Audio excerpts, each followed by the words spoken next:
جولائی کی جس میٹنگ کا وہ الزام لگا رہے ہیں اور زرداری صاحب کو کہہ رہے ہیں کہ جی وہاں پہ انہوں نے اپروول دے دی ہے، وہ مشاورتی میٹنگ تھی کیا؟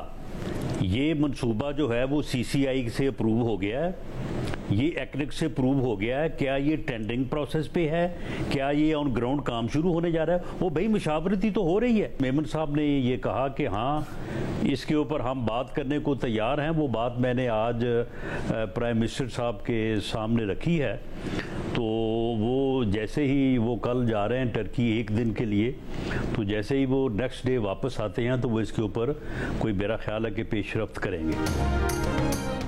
آصف زرداری کی صدارت میں اجلاس میں نہروں پر صرف مشاورت ہوئی تھی، منظوری نہیں دی گئی۔ وزیر اعظم کے مشیر سیاسی امور رانا ثنا کی گواہی، چولستان نہر کا منصوبہ نہ ابھی مشترکہ مفادات کونسل سے منظور ہوا، نہ ایکنک نے اس کی منظوری دی، نہ اس کا کوئی ٹینڈر منظور ہوا، اس پر اب تک صرف مشاورت ہوئی ہے۔ جیو نیوز کے پروگرام آج شاہزیب خانزادہ کے ساتھ میں بات چیت، انہوں نے اعلان کیا کہ چولستان کو پانی پہنچانے والی نہر اتفاق رائے کے ساتھ ہی بنے گی، اتفاق رائے نہ ہوا تو نہیں بنے گی۔ کہا پنجاب پر سندھ کا پانی چوری کرنے کا الزام لگایا گیا ہے تو پنجاب کو اپنی صفائی پیش کرنے کا موقع تو دیا جائے، اگر فوری طور پر یہ منصوبہ ختم کر دیا تو اس کا مطلب یہ ہوگا کہ الزام تسلیم کر لیا گیا۔ یہ تکنیکی معاملہ ہے، ماہرین کو ایک ساتھ بٹھا کر بات ہونی چاہیے۔ اگر یہ نہر بنی تو اسے پنجاب اپنے حصے سے پانی دے گا، ہم نہروں کے کنارے پختہ کر کے پانی بچائیں گے، بچا ہوا پانی نہر میں ڈالیں گے۔ سندھ بھی اپنے حصے کے پانی سے تھر کا صحرا آباد کرنا چاہے تو پنجاب کو کوئی اعتراض نہیں۔ وزیر اعظم سے بات کر لی ہے، وہ ترکی کے ایک روزہ دورے کے بعد نہروں کے معاملے پر پیش رفت کریں گے۔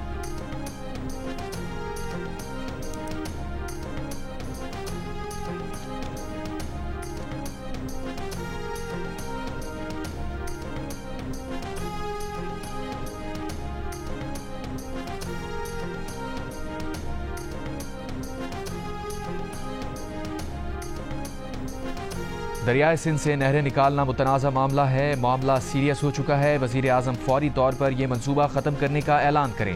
سندھ کے سینئر وزیر شرجیل میمن کا موقف، کہا نہروں کے معاملے پر سندھ حکومت نے وفاقی حکومت کو کئی خطوط لکھے، مشترکہ مفادات کونسل کا اجلاس بلانے کا مطالبہ کیا مگر اجلاس نہیں بلایا گیا۔ سندھ اپنے ماہرین لانے کو تیار ہے، وفاق اپنے ماہرین لے آئے، ہم بات چیت کے لیے تیار ہیں۔ جیو نیوز کے پروگرام آج شاہزیب خانزادہ کے ساتھ میں بات چیت کرتے ہوئے کہا پیپلز پارٹی پنجاب کے لیڈر بھی پوچھ رہے ہیں چولستان نہر کے لیے پانی کہاں سے لائیں گے؟ سیلاب کے برسوں کے علاوہ ہر سال سندھ کو ربیع اور خریف کے موسم میں کم پانی کیوں ملا؟ ہمیں سن 91 کے معاہدے پر اعتراضات ہیں مگر پھر بھی ہمیں کم از کم اس معاہدے کے تحت ہی پانی دیا جائے۔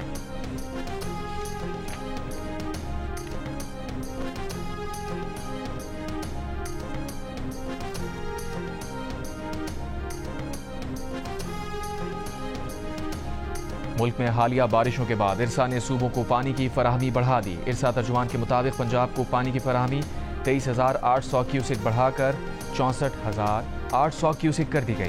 سندھ کو پانی کی فراہمی 10,000 کیوسک کے اضافے کے بعد 45,000 کیوسک کر دی گئی۔ بلوچستان کو پانی کی فراہمی 500 کیوسک اور خیبر پختونخوا کو 1900 کیوسک کی ہے۔ پانی کی فراہمی میں اضافے کے بعد خریف کے لیے پانی کی کمی کا تخمینہ 43 سے کم ہو کر 27% پر آ گیا ہے۔ وزیر اعظم شہباز شریف سے متحدہ عرب امارات کے نائب وزیر اعظم اور وزیر خارجہ سے شیخ عبداللہ بن زائد ال نہیان کی ملاقات۔ نائب وزیر اعظم Ishaq Dar, army chief general Asim Munir بھی موجود تھے۔ ملاقات میں دو طرفہ تعلقات کو مزید مستحکم بنانے پر اتفاق کیا گیا۔ وزیر اعظم شہباز شریف نے UAE کی پاکستان کے لیے حمایت کو سراہا۔ ملاقات میں تجارت، سرمایہ کاری اور توانائی میں تعاون بڑھانے پر زور دیا گیا۔ وزیر اعظم کا تعلقات کو اقتصادی شراکت داری میں بدلنے کے عزم کا اعادہ۔ شیخ عبداللہ بن زائد ال نہیان نے UAE میں پاکستانی کمیونٹی کے تعاون کو سراہا۔ شیخ عبداللہ بن زائد ال نہیان کا دو طرفہ تعاون کو مزید گہرا کرنے کے عزم کا اظہار۔ اس سے پہلے شیخ عبداللہ بن زائد ال نہیان نے اسحاق ڈار سے ملاقات کی، دونوں ممالک کے درمیان مختلف شعبوں میں تعاون کے لیے مفاہمت کی یادداشتوں پر دستخط کی۔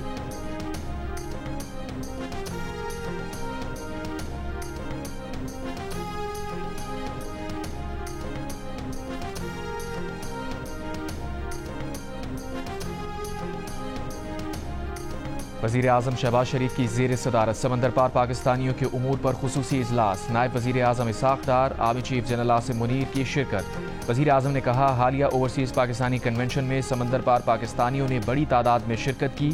حکومت نے سمندر پار پاکستانیوں کی خدمات کے اعتراف میں بڑا پیکیج دیا ہے۔ بیرون ممالک مختلف شعبوں میں نمایاں کارکردگی پر سول ایوارڈ دیا جائے گا۔ اسٹیٹ بینک کے ذریعے سب سے زیادہ سرمایہ بھجوانے والے پاکستانیوں کو سول ایوارڈ دیا جائے گا۔ سمندر پار پاکستانیوں کے لیے پاکستان میں سرمایہ کاری کے مواقع فراہم کیے جائیں گے۔ پی ٹی آئی اور ہمارے درمیان گزشتہ 10-12 سال انتہائی سخت اور شدید اختلاف کے رہے ہیں۔ ہمارا اختلاف پیپلز پارٹی سے بھی ہے لیکن دشمنی تو نہیں۔ ہمارا اختلاف مسلم لیگ سے بھی ہے لیکن دشمنی تو نہیں۔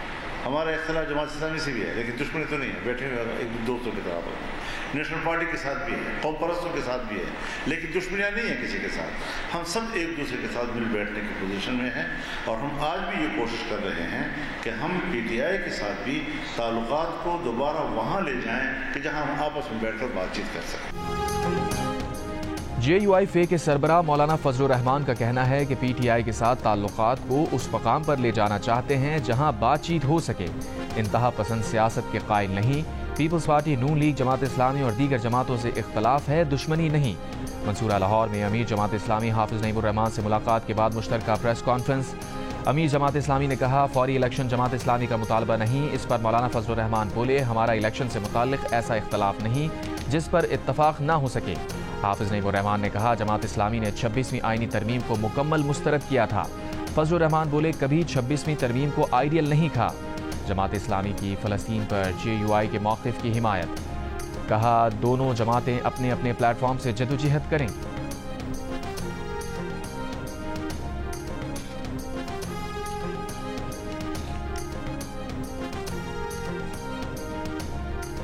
نون لیگ کے قائد نواز شریف کی طبیعت ناساز، لندن میں قیام بڑھا دیا گیا۔ ذرائع کے مطابق نواز شریف نے اپنی واپسی کی ٹکٹ بھی ری شیڈیول کروا لی۔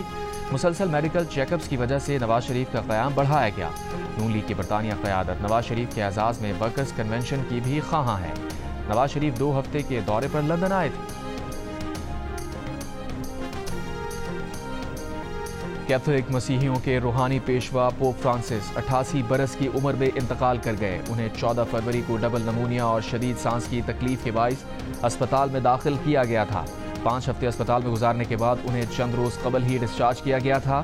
پوپ فرانسس غزہ جنگ کے مخالف تھے۔ انہوں نے گزشتہ روز ایسٹر کی تقریب میں اپنے آخری پیغام میں بھی جنگ بندی، یرغمالیوں کی رہائی اور بھوکوں تک خوراک پہنچانے کی اپیل کی تھی۔ پوپ فرانسس 13 مارچ 2013 کو 266 میں پوپ منتخب ہوئے تھے۔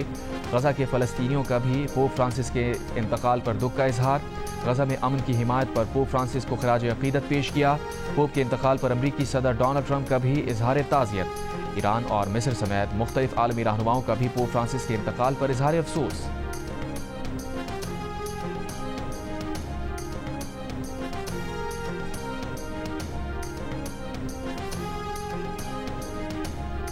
صدر مملکت آصف علی زرداری اور وزیر اعظم شہباز شریف کا پوپ فرانسس کے انتقال پر اظہار افسوس۔ آن جہانی پوپ کی بین المذاہب ہم آہنگی کے فروغ کی کوششوں کو خراج تحسین۔ صدر زرداری کا پوپ فرانسس امن اور انصاف کی ایک توانا آواز تھے۔ وزیر اعظم شہباز شریف نے کہا کہ پوپ فرانسس کا طرز عمل تمام مذاہب کے پیروکاروں کے لیے مشعل راہ رہا۔ وفاقی وزیر داخلہ محسن نقوی نے کہا کہ پوپ فرانسس کے انتقال سے دنیا ایک مخلص اور امن کے داعی سے محروم ہو گئی۔ وزیر اعلیٰ پنجاب مریم نواز شریف کا پوپ فرانسس کے انتقال پر کرسچن کمیونٹی سے اظہار ہمدردی اور تعزیت۔ وزیر اعلیٰ بلوچستان سرفراز بگٹی کا بھی دنیا بھر کے مسیحیوں سے اظہار تعزیت۔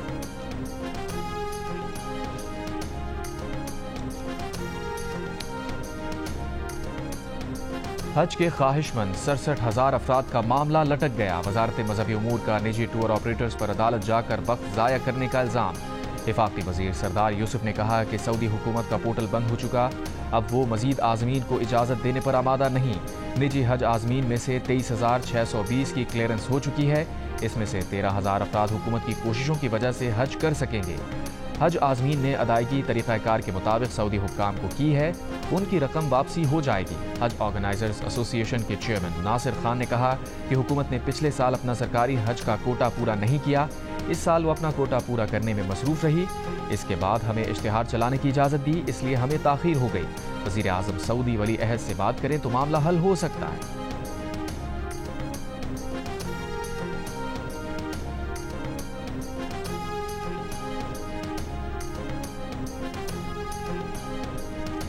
وزیر اعظم کا موجودہ مالی سال میں ٹیکسٹائل سیکٹر کی برآمدات میں 9.38% اضافے کا خیر مقدم۔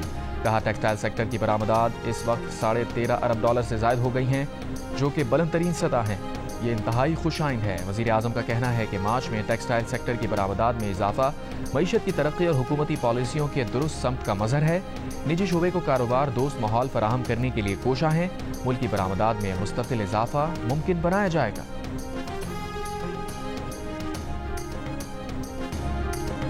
لاکھوں مداحوں کے ہونٹوں پر مسکراہٹیں بکھیرنے والے نامور فنکار معین اختر کو ہم سے بچھڑے 14 سال ہو گئے۔ معین اختر ہماری یادوں میں اب بھی زندہ ہے۔ اور پاکستانی سپر سٹار فواد خان کی بالی ووڈ فلم ابیر گلال کے پروموشنل ایونٹ میں مداحوں کی جانب سے بھرپور پذیرائی۔ فواد خان نے مداحوں کا شکریہ ادا کیا، کہا ابیر گلال میں کام کا سفر مختصر لیکن خوبصورت رہا۔ بالی ووڈ اداکارہ وانی کپور نے بھی فواد خان کے ساتھ کام کو اچھا تجربہ قرار دیا۔